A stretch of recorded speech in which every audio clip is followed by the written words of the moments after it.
परंतु ये इसमें सुखी और दुखी क्यों है, दो भाग क्यों बनाए? लोग सुखी भी हैं और लोग दुखी भी हैं। सभी आप लोगों से हाथ जोड़ के वंदना करता हूँ। हमारा जो चैनल है श्री सोनू महाराज, वो चैनल जरूर सब्सक्राइब करें और इन वीडियो को शेयर करते रहिए। हम बात करते हैं, परंतु आज की बात कीजिए। कल मत जियो, पल जियो, आज जियो, एवरीडे जियो। आज बिगाड़ के हम कल सुधारना चाहे तो ये संभव नहीं है। इसलिए इस जीवन को जीने की कला सीख जाए। जीवन को जीने का एक हर दिन हमें जीवन जीना है। आज थोड़ा प्रसंग थोड़ा लंबा है।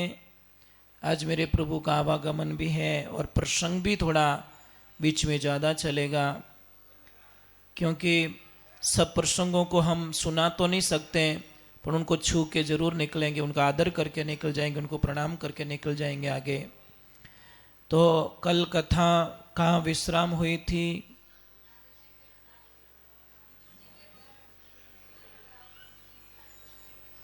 नहीं, वो तो बहुत पहले की बात हो गई। एंड कहाँ पे था? एंड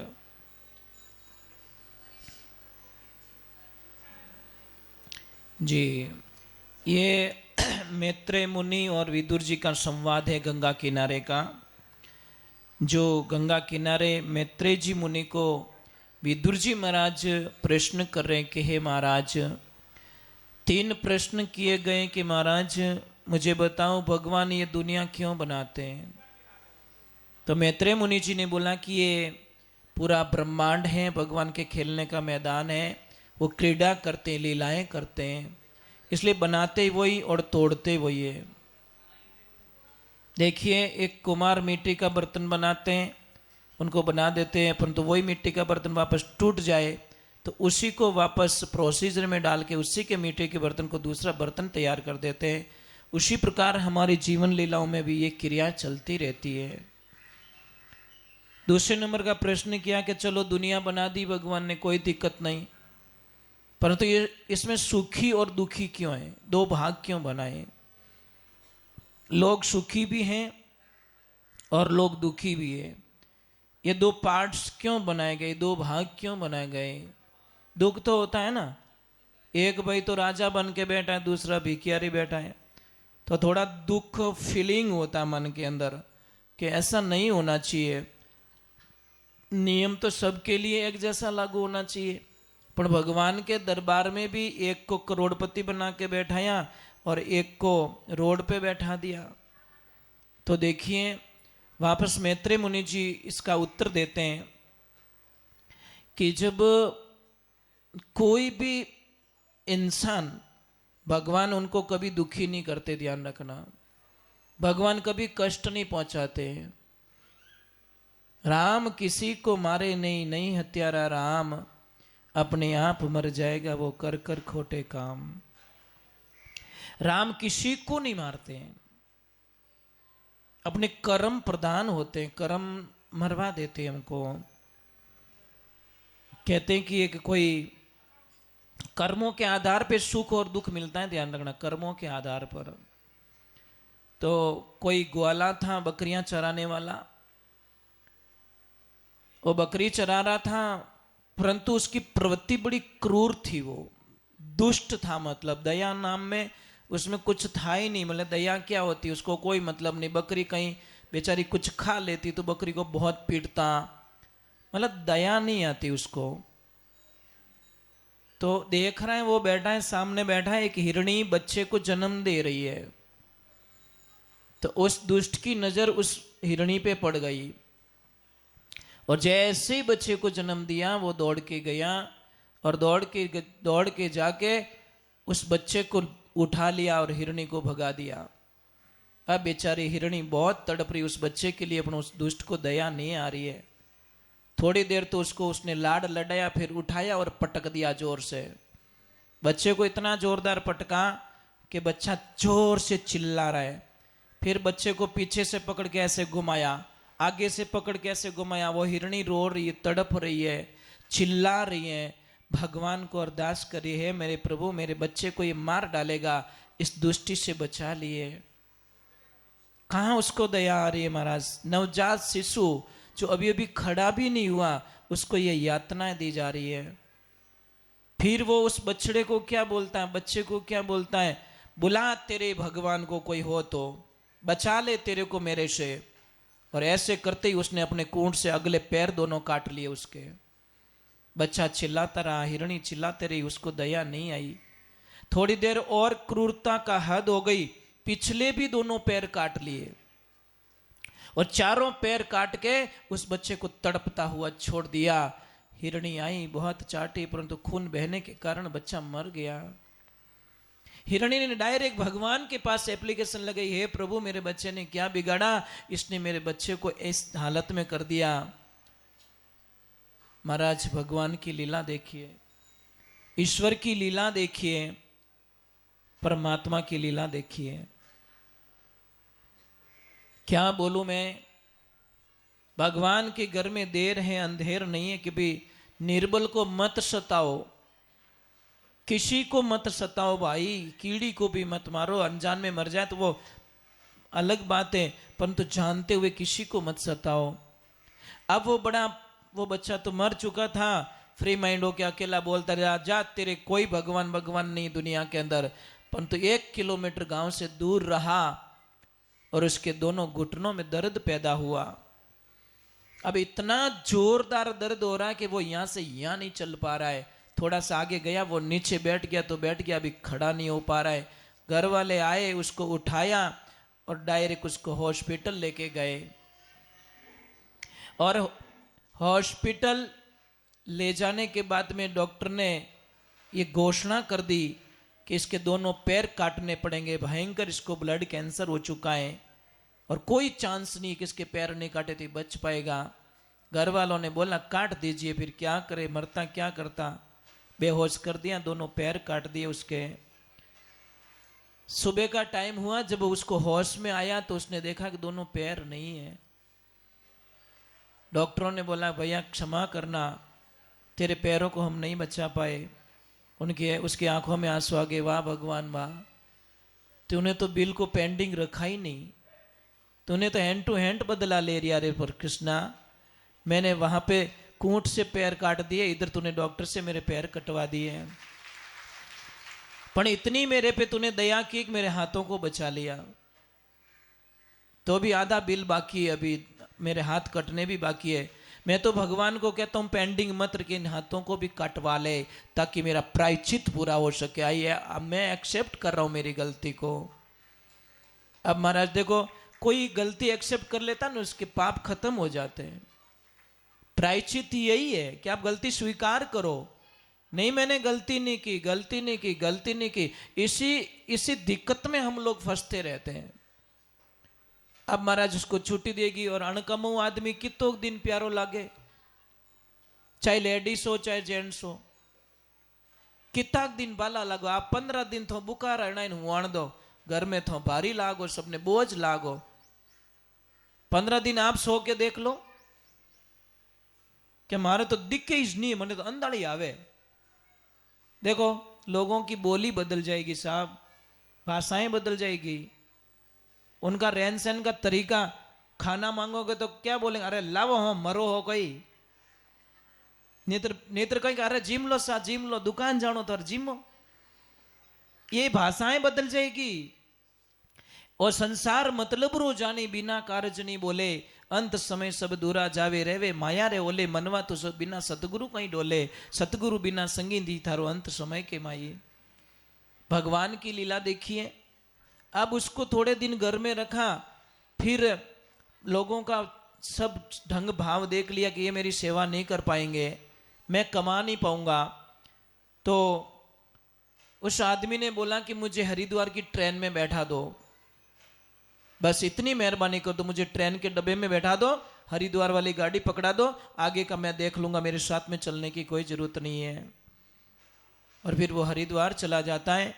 और वो आदमी अभी जिंदा है, जिस आदमी की बात कर रहे हैं वो आदमी अभी जिंदा है, शायद अभी है कि नहीं, हमने 7-8 वर्षों पहले की तो बात थी कि वो आदमी जिंदा था, हमने देखा उसको। और उसी से ये कहानी पूरी सुनी कि भाई मैंने गुरुजी, वो एक गाना गा रहा था ना, इसलिए थोड़ा 2 मिनट के लिए उसके पास थोड़ा रुक गए थे कि भाई ये इतना अच्छा कैसे गा रहा है तू, और क्या दर्द है, वो दर्द के मारे गा रहा था। क्योंकि एक तो होठों का देखिए, प्रेम का जो आंसू होगा ना, प्रेम का, तो आप आंसू डाल देना, अपने किसी के सामने रखना, आंसू यहाँ पे डालना। अगर प्रेम से कोई रो रहा है ना, तो ठंडा आंसू निकलेगा उसका। और कोई दुख से रो रहा है, मां कसम गर्म आंसू पड़ेगा। गर्म आंसू पड़ जाए तो समझ लेना ये बहुत दुखी आत्मा है, और ठंडा आंसू हो तो समझ लेना ये प्रेम से किसके लिए रो रहा है। ये आंसू बता देते हैं गर्म और ठंडा, तो वो गाना भी बता देता है। तो देखिए,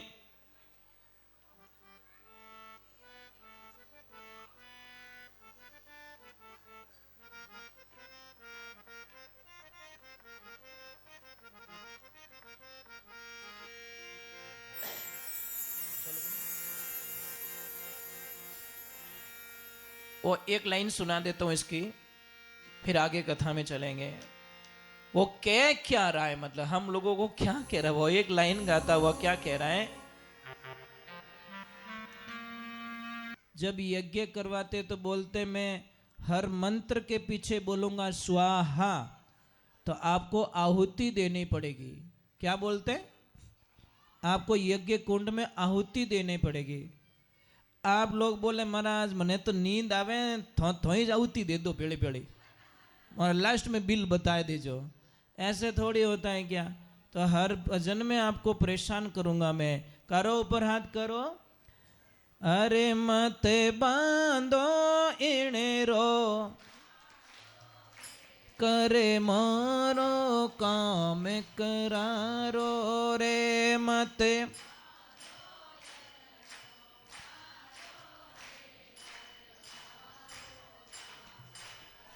राधे।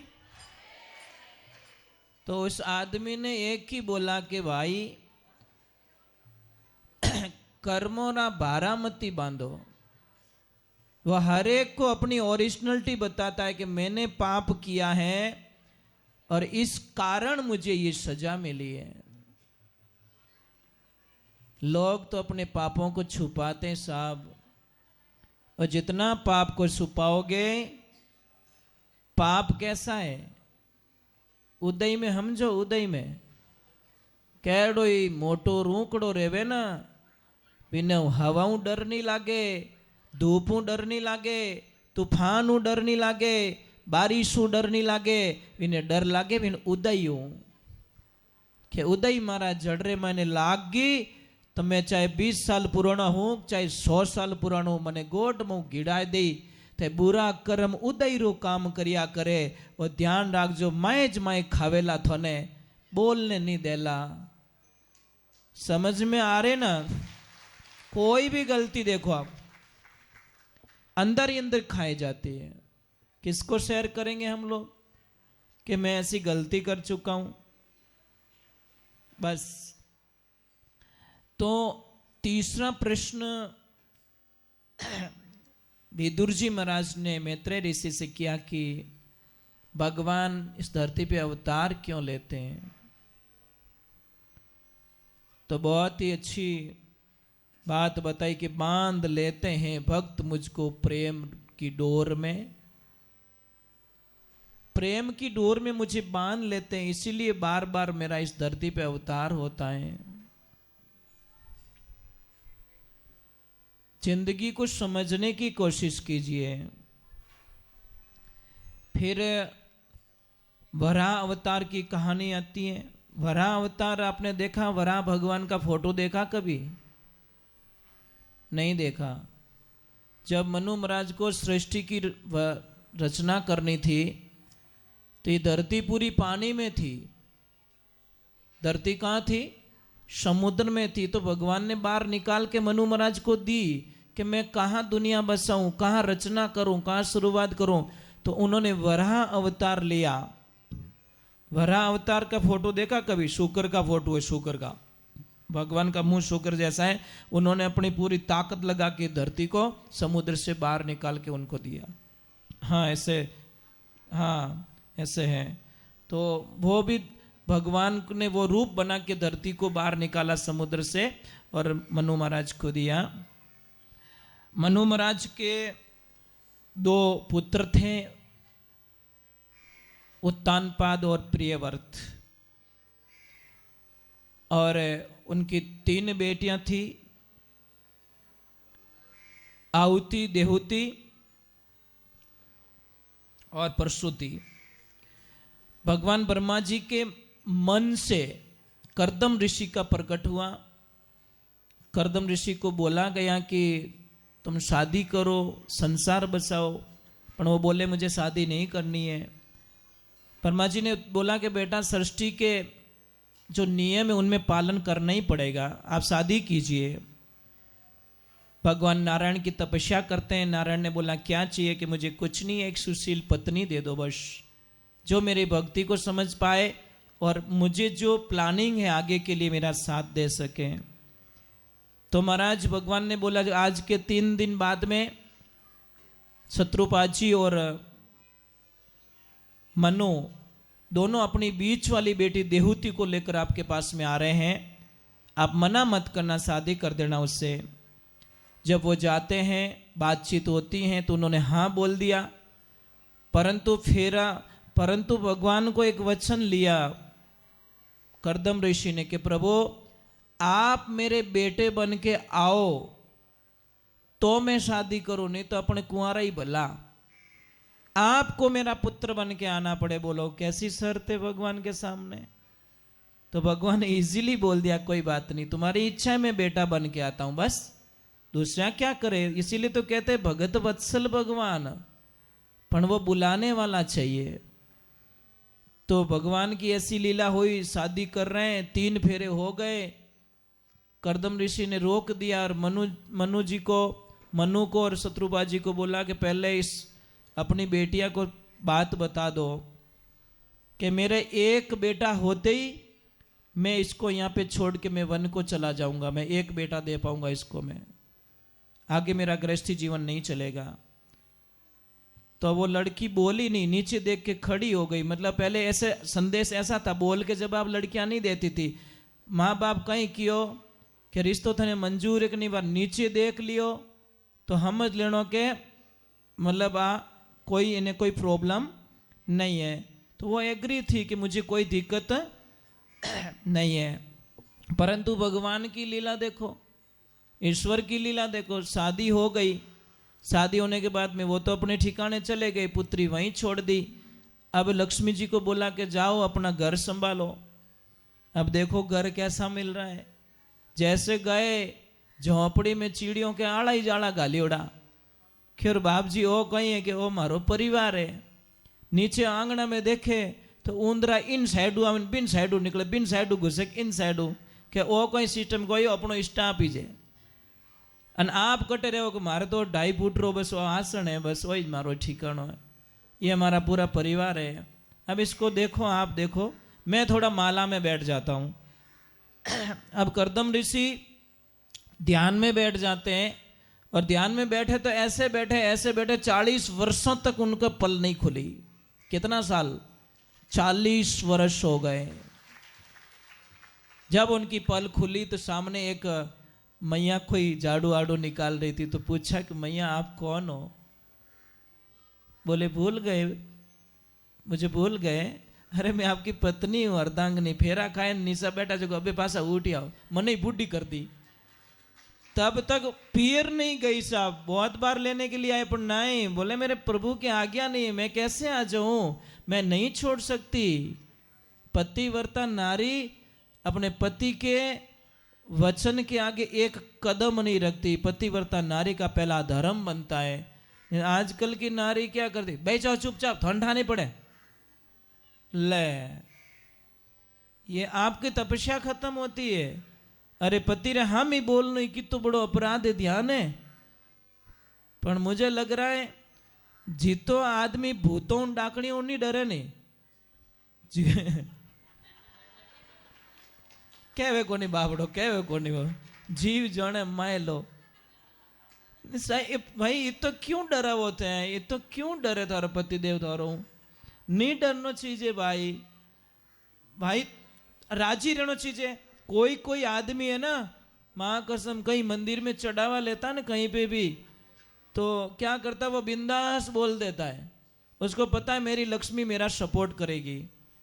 और कोई को नहीं चढ़ावड़ो, अरे बोले को नहीं कहे तू हाँ मत कर रे, अरे बोले को नहीं, अरे तू हाँ मत कर, थार भाभी ने पूछना पड़ी हाल तो कि मारो बाको फाटे कि नहीं फाटे, क्योंकि मास्टर लोग तो मास्टर चाबी तो बाहर लेने बैठी है। तो देवियां पत्नी और धर्म पत्नी में अंतर होता है। पत्नी क्या करेगी, पति को बहुत सारी लिस्टें देके परेशान करेगी, मारे ओ चीजें, मारे ओ चीजें, मारे ओ चीजें, मारे ओ चीजें, कदी लिस्ट हूं धापे को नहीं। और धर्म पत्नी कभी लिस्ट नहीं पकड़ाएगी, जो मिलेगा संतुष्ट होकर रहेगी। पतिदेव आपकी खुशी में मेरी खुशी हो, मैं आपको तंग करके मैं साड़ी नहीं पहनना चाहती, मैं आपको परेशान करके आपको लेणो करन गहणो मैं पहनना नहीं चाहूँ। पतिदेव थोर मत लेणो कराए दो गहणो मैं पहरूं અને ચેક થોરો બાઉન્સ કરું એડા મારે ગહેણા नहीं चाहिए। पतिदेव मैं थोरो नाम है वही ज मारो ओरिजिनल गहणो है, इनमें कोई शंका नहीं है। तो इतो जीव धपाए दो है, हिम्मत है, कौन कौन धपावो तने घरे जाए गहणो पासो पकड़ा दीजो, थोड़े पहले पया उतारो मार्केट रा मारता बिंदी लागोड़ी वही घणो मार्केट में पया मांगे मैं पैरियोड़ी फिरूं छोकी नहीं लगूं। भाई पति का नाम खराब हो रहा है, आप गहना पहन के फिर तो फिर उसका कोई मतलब नहीं है। एक जनो रोवे घर में एक जनो बढ़िया खर्राटा लेवे, तो उसका कोई मतलब देना मत। मैं तो बोल रहा हूँ एक इतना बोल दोगे ना, पतिदेव कोई प्रॉब्लम हो तो मुझे बोल देना, मेरा गहना पड़ा है मेरे पास, आप इन्हें किसी के आगे हाथ मत फैलाना, मैं दे दूंगी। इसको कितनी एनर्जी मिलेगी पता है, कितनी ताकत मिल जाएगी। देखो मेरी लक्ष्मी कितना मेरा ख्याल रखती है। कोई कोई बहनें इतनी अच्छी है कि थो जणो थोड़ो कम जणे मार मुंडा लपलप नहीं करना, बापड़ो कट जावे थोने नहीं कही तो यार ये जिंदगी क्या है, मतलब समझ में नहीं आता। 40 वर्ष तक इंतजार किया, कितना 40 वर्ष अपने तो अबे नहीं करे, 4 दिन नहीं बोलिया रहने 5 दान जान पीर में दे धरनो, 5 दिन, सिर्फ 5 दिन तो जाके अखंड ज्योत वहां चल जाएगी। करदम ऋषि अब अपनी लक्ष्मी को कह रहे कि जाओ लक्ष्मी बिंदु सागर में स्नान करके आओ, फिर हमारे गृहस्थी जीवन की शुरुआत करते हैं। और भगवान की कृपा से उनको 9 बच्चियां हुई पहले। कितनी? भगवान भी कैसी लीला करेगी, यूं तो बेटा जल्दी बुला दे मने, इन्हें पहला लक्ष्मिया देवो। 9 बच्चियां दी, क्यों वचन दियोड़ो एक बेटा रो, बेटो रही तो छोड़ ही नहीं, जीते छोड़े को नहीं, तो 9 बच्चियां दे दी पहले। तो कितने वर्ष तो ऐसे निकाल के, हर बच्ची के पीछे 3 वर्ष का गैप डाल दो तो 27 साल तो ऐसे निकलवा दिए भगवान ने उनके साथ में। अब भगवान की लीला देखिए। और 10वें नंबर पे भगवान स्वयं कपिल भगवान उनके घर पे जन्म लेते हैं, और फिर बाद में वो तपस्या करने 9 बेटियों की शादियां 9 ऋषियों के साथ में कर देते हैं, और कपिल भगवान को तप करने के लिए छोड़ देते हैं, और वो खुद भी वन को तप करने के लिए चले जाते हैं। बोले कपिल भगवान की। तो उत्तानपाद की 2 पत्नियां, उत्तानपाद सेकंड बेटा मनुबा का, कि जो बेटा था प्रथम बेटा उत्तानपाद, उसकी 2 पत्नियां हैं। एक तो सुनीति, और देखो इन नामों में सुनना, दोनों का जो पहला अक्षर है ने वो सेम है, सुनीति और सुरुचि। तीनों में देखो डिफरेंस क्या आ रहा है। एक सुनीति जो शास्त्रों के अधीन चलती है, पति के अधीन चलती है, और सुरुचि अपनी इच्छाओं से। अब महाराज सुनीति जी को बेटा हुआ ध्रुव जी, और सुरुचि थोड़ी चिढ़ती थी अपनी शौक से, बहुत चिढ़ती थी, तो पति को डिमांड रख ली कि तो आ घर में रेवन के पसे मैं रहूं। और उत्तानपाद की जो विचारधाराएं थी वो सुरुचि की तरफ ज्यादा झुकाव था, बड़ी वाली से बात थोड़ी कम करते थे। तो उन्होंने बोला वैसे इससे तो बातें तो होती नहीं है, ये मेरे दिमाग में है ही नहीं, चलो इसको ही रिजेक्ट कर देता हूं।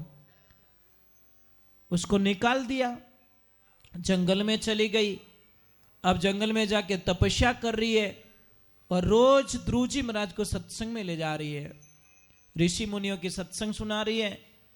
सुनाते सुनाते एक दिन का वक्त आता है, समय पलटी खाता है, महल नजदीक में ही था। तो उसने पूछा कि माँ, मैं कौन और मेरे पिताजी कौन है, ये तो बता दे।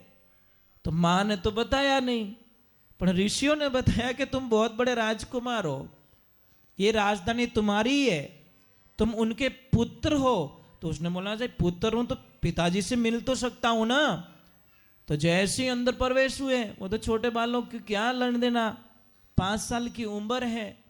और जैसे ही लेके गए, वो गया, माँ को तो पता ही नहीं था कि ध्रुव वहां महल में चला गया है। जैसे ही अंदर एंटर हुआ तो उनका पिताजी बैठे थे।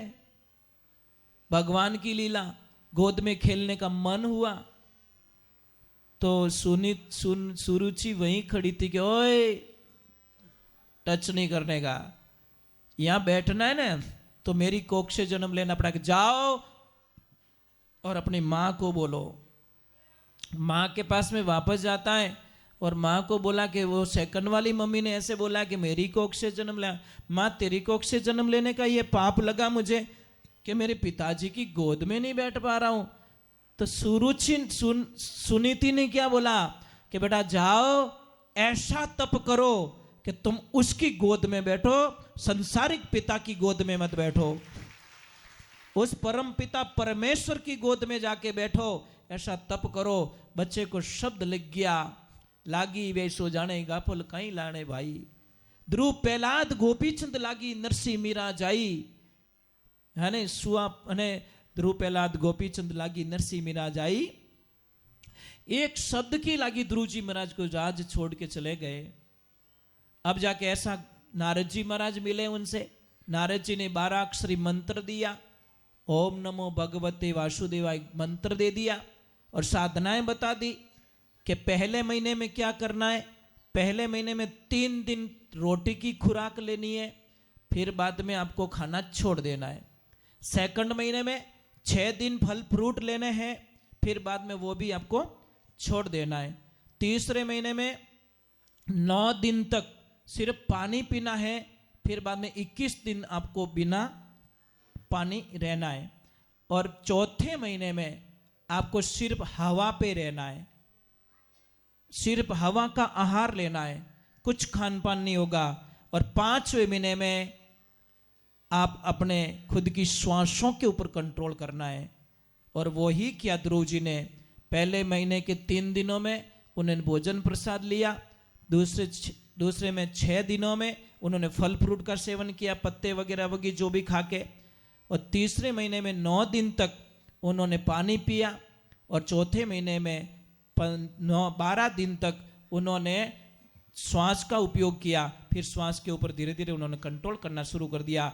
एक दिन ऐसा है कि पूरे श्वास को रोक लिया, पूरी ब्रह्मांड की श्वास रुक गई। सारे देवी देवता दौड़ के गए ब्रह्मा जी के पास में और ब्रह्मा जी को बोला, हे ब्रह्मदेव, हमारा श्वास घुट रहा है, हम श्वास नहीं ले पा रहे, क्या हो गया? ब्रह्मा जी बोल रहे, मैं भी कब से गला पकड़ के घूम रहा हूं, मेरे को क्या हो गया? अरे आपको ही नहीं हुआ, हमारे सबको ही हुआ।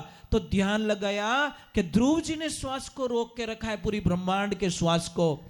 अब दौड़ के भगवान के पास में गए और भगवान को बोला, प्रभु वो छोटा सा आपका भक्त पूरी दुनिया का श्वास रोक के बैठा है, जाओ और उनको फ्री करो। जब भगवान आए तो 10 मिनट। अब देखो यहाँ पे बहुत ही सुंदर बात लिखी गई है कि भगवान भक्त के दर्शन करने के लिए आए, भगवान को दर्शन देने के लिए नहीं, दर्शन करने के लिए। कौन मेरो भक्त ऐसा है जो पूरे ब्रह्मांड की श्वास रोक के खड़ा है? देखा तो वो एक पैर पे खड़े, एक पैर अपने घुटने पे और दोनों हाथ ऊपर ऐसे बस, और भगवान की छवि अपने दिल में। अब 15 मिनट हो गए, 20 मिनट हो गए, वो तो हिल भी नहीं रहे, आवाज दे रहे तो आगा पाछा भी नहीं हो रहा है। भगवान बोल रहे, अरे मैं नारायण, मैं यहाँ पे आया हूँ तेरे पास में, वो तो हिल ही नहीं रहा है। तो भगवान ने उसके दिल से अपनी छवि को निकाल दिया, अपना जो चित्र था वो निकाल दिया। अब ध्रुव जी तड़प रहे, वो कहाँ गए, भगवान कहाँ गए, भगवान कहाँ गए, भगवान कहाँ गए? इसी तड़प में आंखें खुल गई, यहाँ जो था वो सामने खड़ा है बाहर। यहाँ जो था वो सामने खड़ा है, अब क्या हो रहा है, भगवान उसको देख रहे हैं, वो भगवान को देख रहे हैं, भगवान उसको देख रहे हैं, वो भगवान को देख रहे हैं, कुछ बोलचाल नहीं हो रही, कोई वार्ता नहीं हो रही है। सारे देवता बोल रहे हैं ये कैसा भगत है, भगवान बोलिए कैसा भगत है, इतनी देर तो कितनी चीजें मांग लेता, समय बर्बाद कर रहा है। अब देवता बोल रहे हैं हमें तो मौका मिला होता तो बहुत कुछ मांग लेते हम तो, और ध्रुव जी कुछ भी नहीं मांग रहे, ध्रुव जी कुछ नहीं मांग रहे। तो फिर बाद में लास्ट में उसको चेतन में लाए, और वो शंख था यहाँ पे लगाया तो उसको चेतना आई। फिर बाद में बोलना स्टार्ट किया, प्रभु मुझे कुछ नहीं चाहिए, एक तो साधु संतों की संगति दे दो और एक आपकी भक्ति दे दो, मुझे दूसरा कुछ नहीं चाहिए। महाराज अब एक दूसरे को देख के हंस रहे हैं, ध्रुव जी भगवान को देख के हंस रहे हैं, भगवान ध्रुव जी को देख के हंस रहे हैं। इन दोनों की हंसी देखकर देवता लोग हंसने लग गए। देवताओं की हंसी देखकर कथा सुनाते सुनाते सुखदेव जी महाराज हंस पड़े, सुखदेव जी महाराज हंस पड़े, सामने बैठे परीक्षित जी महाराज हंस पड़े। जब परीक्षित जी के मुंह चेहरे पे हंसी आई तो सारे वहां पे ऋषिगण थे वो सारे हंसने लग गए, सारे पेड़ पौधे हंसने लग गए, सारे नदी नाले हंसने लग गए, सारे प्राणी मात्र हंसने लग गए। ये भगवान ध्रुव जी का कथन आता है। इतना प्रेम, 5 साल की उम्र में भगवान को प्राप्ति कर ली। फिर उनको आदेश दिया जाता है जाओ गृहस्थी जीवन बसाओ और फिर वैकुंठ धाम में लौट जाना। फिर उन्होंने गृहस्थी जीवन बचाया।